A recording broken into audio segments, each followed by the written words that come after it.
you can see then why actually moving clocks run slowly. I'm going to also ask you to watch your language. And this is a plea not only to you in my audience, but also to some of my fellow teachers of relativity, because it's very easy to make statements that violate the spirit of the relativity principle. You've heard about political correctness on our campuses. You have to make statements that are in tune with the prevailing political norms. Well, I don't want to get into that. But I do want to ask you, and ask myself, and ask my fellow teachers of relativity to be relativistically correct in our language. And what that means is, when you're describing what happens to space and time, be very careful to avoid any statements that might suggest there is a preferred frame of reference, a preferred state of motion. Why? Because there isn't a preferred frame of reference, and there isn't a preferred state of motion. The Copernican principle has been expanded through special relativity to say that all uniformly moving frames of reference are equally valid places, situations to do physics. So avoid any statements that would suggest anything to the contrary. For example, in the last lecture when we put you in first the car, then the airplane, and then the spaceship, and we said, well, we both measure the same speed for light, and we said, how could that possibly be? And I simply hinted at the end of the lecture that it must mean that something is different about our measures of space and time. You might jump to the conclusion that, well, maybe the meter stick in the moving vehicle shrinks. Maybe something funny happens to the clock in the moving vehicle because the vehicle is moving. That's sort of the philosophy that Lorentz and Fitzgerald had when they suggested maybe the apparatus, the Michelson-Morley apparatus, contracts in the direction of motion. It's really this long, but because it's moving, it got contracted. What's wrong with a statement like that? What's wrong with a statement like that is the sense that somebody is moving and somebody isn't. Somebody, probably you think the person on Earth, has the right to assert that they're at rest and funny things are happening to clocks and meter sticks and space and time for the people who are moving. Nonsense.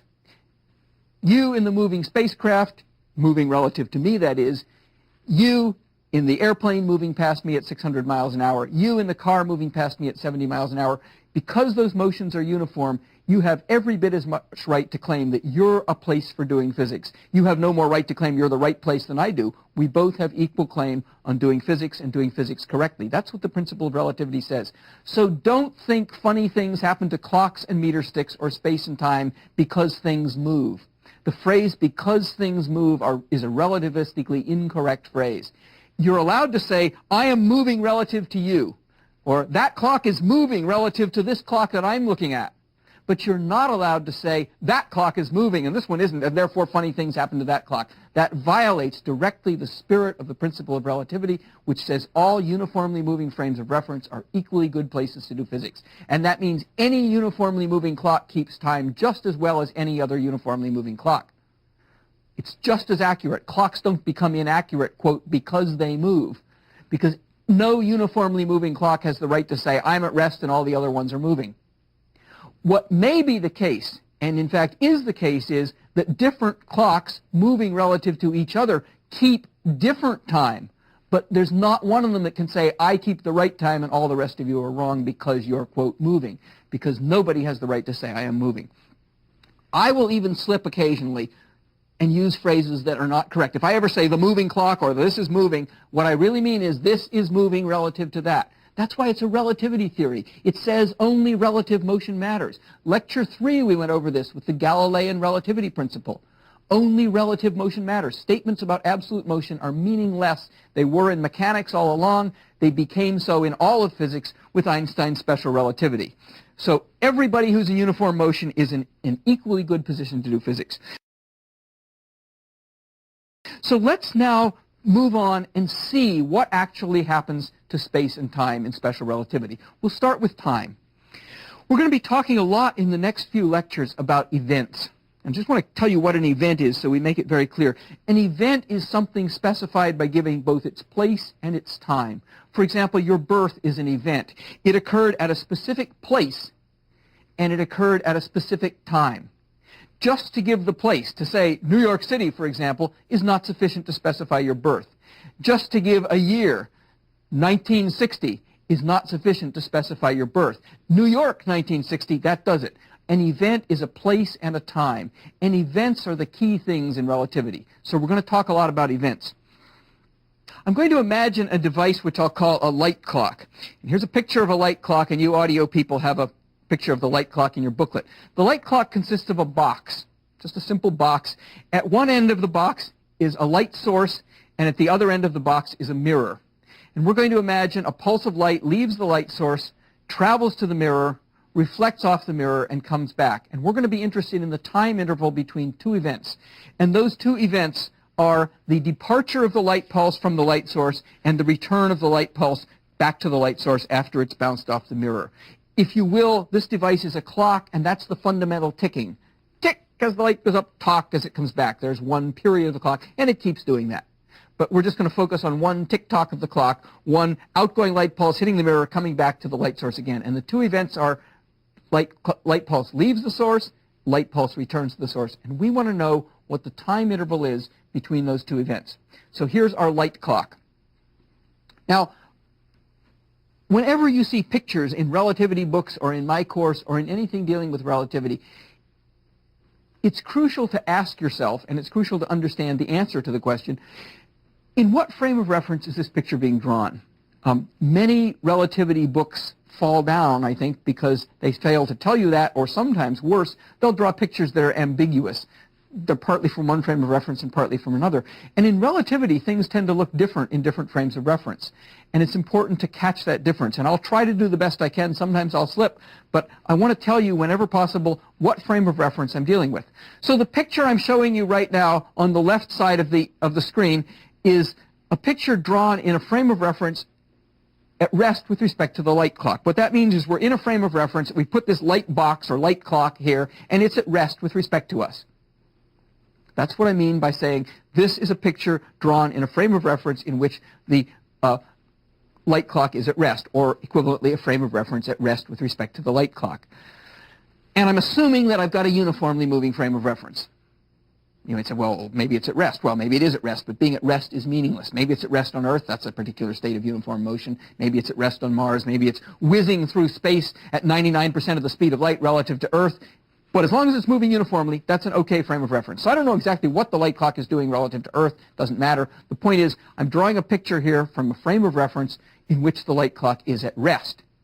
And in that frame of reference, here's what's going to happen. The light is going to leave the source. It's going to go up and hit the mirror. It's going to return to the source. That's all that happens. And the light is going to travel a total distance which is twice the length of the box. And that's all we need to know at this point. What's the length of the light path for that light? It leaves the mirror, it leaves the source, it travels up to the mirror, it reflects off the mirror, it comes back and hits the source, and we know how far it traveled. It traveled twice the length of the box. No problem. Now, there are certainly plenty of other frames of reference that aren't at rest with respect to the light clock or light box, equivalently through which the light clock is moving. If I'm at rest with respect to the light clock and you go by me at 70 miles an hour in the car, then relative to you, the light clock is in fact moving. In fact, suppose you go by me in that direction, then judged from your frame of reference, the light clock is moving in the other direction relative to you. And you might say, oh, but it's really at rest. That's not relativistically correct. Both of those frames of reference are equally valid because they're both uniformly moving frames of reference, and no one has the right to claim they're at rest or not. So is the light box at rest, light clock at rest or not? It is in one frame of reference. It isn't in another. And that's just the way it is, and that's okay. So let's look at that second frame of reference and see what happens. So we'll look at the same situation, the light clock, the emission of the light, that's the first event, bounces off the mirror, comes back to the source, that's the second event. We're going to look at that sequence of events, at those two events, in a frame of reference now in which the light clock is moving to the right. That means relative to the frame in which the light clock is at rest, that frame is moving to the left, and therefore the light clock looks like it's moving to the right. It is moving to the right in that frame. By the way, a word to avoid, you might want to say, but isn't it really at rest again? Avoid the word really in relativity. It's a very, very dangerous word because really implies there's some special case, some special frame of reference in which things are really the case, in which they're really right. The time is really this time. The length is really this length. This event really happened before this event. To use the word really is to sort of pin a specialness on one frame of reference, so let's avoid that. So here we are simply in a different frame of reference, a different place, a different state of motion that is equally valid for doing physics. It's a frame of reference which happens to be moving to the left relative to the first frame of reference I discussed, the one in which the light clock was at rest. And so in this new frame of reference, the light clock itself is moving to the right. So it starts out, there it is, and I got a little arrow to show that it's moving to the right at some speed. And to make this make any sense, that speed is probably pretty significant compared to the speed of light. We already expect that because we know that these relativistic effects aren't important at very slow speeds.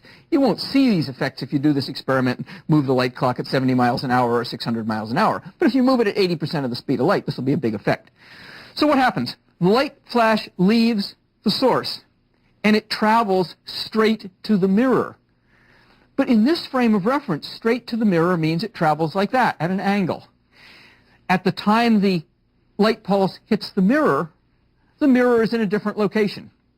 The light pulse still hits the middle of the mirror. The same physical things have to happen. In one frame of reference, the light pulse left the source, it hit the middle of the mirror, and it came back. That's got to happen in the other frame of reference. There's no question about what happens. It's a question of interpretation about how long the intervals are between what happens and so on. So here we are halfway through the process. The light pulse has hit the upper mirror. It's in the process of reflecting off it. It comes back, and by the time it returns to the source, the light box is in a different place. Okay, now, there's nothing funny and relativistic yet. I could have described this all in old-fashioned classical terms. The light clock could be in a car, which happens to be moving to the right, and the first frame of reference is the frame of reference of the car, and the second frame of reference is the frame of reference of an observer on the road who sees the car go by. And there's nothing unusual about this. These are two different descriptions of the same sequence of events from two different points of view, two different frames of reference. Here's the crucial point. In the second frame of reference, the one in which the light box is moving, notice the light path. The light path is longer.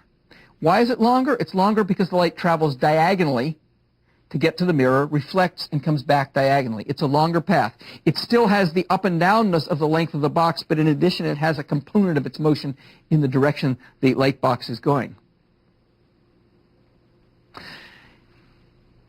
In classical physics, in old-fashioned pre-relativistic physics, we say, oh, well, that's okay because the light is actually moving a bit faster in the right-hand frame of reference because it has the motion of the light box imposed on it. And we could describe that in terms of the ether and so on if we wanted. But now we believe in the principle of relativity. The principle of relativity says the laws of physics are the same for all observers in uniform motion. All laws of physics, including the principles of electromagnetism, including their prediction that there are light waves, including the prediction that those light waves go at speed c. So what has to be the case? The speed of the light has to be the same in both frames of reference. And yet, in one frame of reference, the light is moving further than in the other frame of reference. This is where relativity comes in. Relativity comes in our assertion that the light moves at the same speed in both these frames of reference. That's what's going to give us all the trouble with time. That's what gave us the trouble in the experiment of measuring the speed of the light flash from the traffic light, too. The assertion that all these observers had to measure the same speed.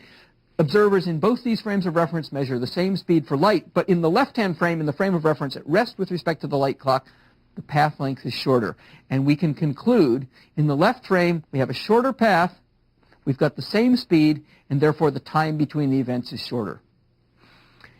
In the frame of reference in which the light clock is moving to the right, we have a longer path, but by the principle of relativity, we have exactly the same speed c for the light, and therefore it takes more time. And that's simply the way it has to be.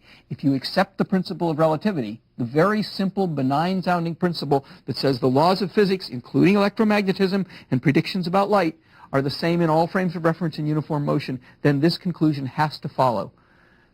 The time intervals between those two events are different in the two different frames of reference.